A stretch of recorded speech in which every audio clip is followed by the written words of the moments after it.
Nitong nagdaang mga araw hanggang bisperas ng Pasko, masungit na panahon na nga ang naranasan sa ilang lugar. Diyan po sa Oriental Mindoro, Quezon Province at Bicol Region.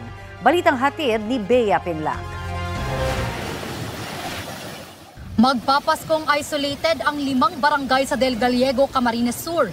Halos walang tigil ang ulan doon kaya rumagasa na ang baha sa 2 spillway sa bayan.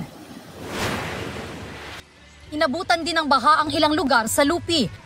Ang mga alagang baboy roon kinailangan tuloy ilipat sa mas mataas na lugar.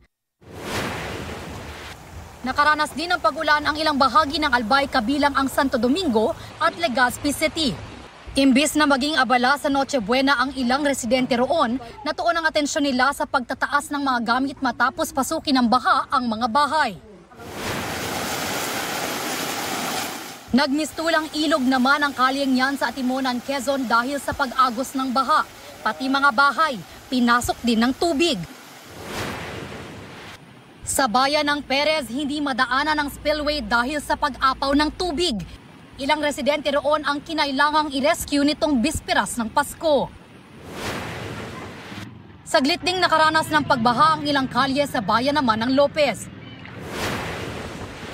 Ang ilang lugar sa Baco Oriental Mindoro, lubog din sa baha dulot ng ilang araw na pag-ulan.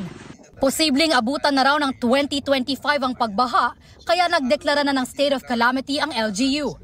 Namahagi na ng tulong ang lokal na pamahalaan at DSWD sa mga apektadong residente.